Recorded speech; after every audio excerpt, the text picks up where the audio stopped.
نحمده ونصلي على رسوله الكريم اما بعد فاعوذ باللہ من الشیطان الرجیم بسم اللہ الرحمن الرحیم۔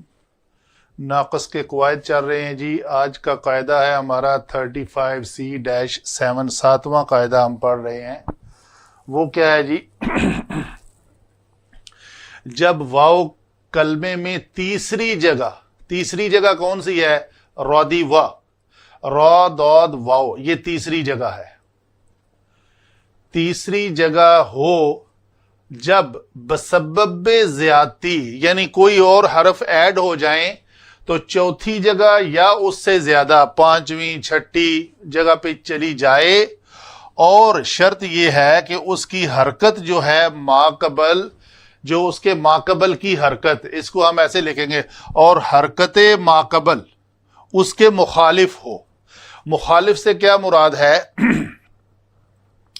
کہ یا کی ڈیمانڈ ہے کہ اس کے ماقبل زیر ہونی چاہیے، تو یہ زبر ہے، تو یہ مخالف حرکت ہے، تو وہ واو یا ہو جاتی ہے۔ تو یہاں پہ کیا ہے؟ تردوینا، اصل میں یہاں پہ دینا تھا، تردوینا میں واو کی ڈیمانڈ ہے کہ اس کے ماقبل ضمہ ہونا چاہیے، ضمہ نہیں ہے، مخالف حرکت ہے، تو کیا ہوگا؟ یہ کس جگہ پہ ہے؟ 1 2 3 اور یہ 4، یہ چوتھی جگہ پہ چلی گئی ہے۔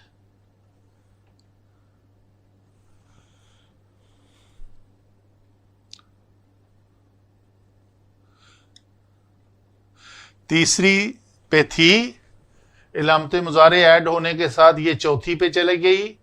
دوسری کنڈیشن کیا ہوئی کہ چوتھی کے جانے کے، اچھا یہاں پہ ہی چوتھی پہ آئی، تو پھر دیکھا ہم نے کہ اس کے ماقبل کی حرکت اس واو کے ساتھ مطابقت رکھتی ہے، یہاں پہ ضمہ ہونا چاہیے، نہیں رکھتی، تو پھر الٹ ہو گئی، تو اس کو کیا کریں گے؟ اس واو کو یا کر دیں گے۔ تو یہ واو جو ہے وہ ریڈ کلر میں ہم نے یا کر دی، تو یہ لفظ بنا تردینا۔ تو تردینا میں یا حرف علت متحرک ماقبل مفتوح، اس یا کو الف سے بدلا، پھر الف ساکن اور یا ساکن، تو پھر ہم نے کیا کیا؟ ان دونوں میں سے کس کو گرایا؟ یہ یا تو یا مخاطبہ ہے، یہ اس کو ہم ضمیر کہتے ہیں، اس کا معنی ہے تو ایک مونس، تو یہ ہم الف کو گرا دیا، تو لفظ بنا تردینا۔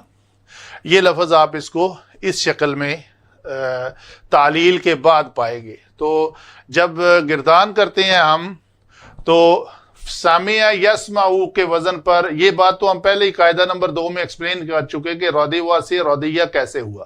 تو رودیوا سے رودیہ بنا اور رودیہ یردایو۔ تو اگر گردان کریں تو یہ کون سا صیغہ ہے؟ یہ صیغہ ہے ہمارا واحد مؤنث حاضر کا۔ تو واحد مؤنث حاضر کا جو اصل صیغہ ہے اپنے تعلیل سے پہلے کا، تردو رودیوا یردو تردو تردوانی تردوونا کرتے جائیں گے تو وان صیغہ آئے گا تردوینا۔ تو تردوینا تعلیل کے بعد تردینا ہو گیا۔ وہ کیسے ہوا؟ یہ قاعدہ آج کا اس چیز کو ایکسپلین کر رہا ہے۔ وما علینا الا البلاغ۔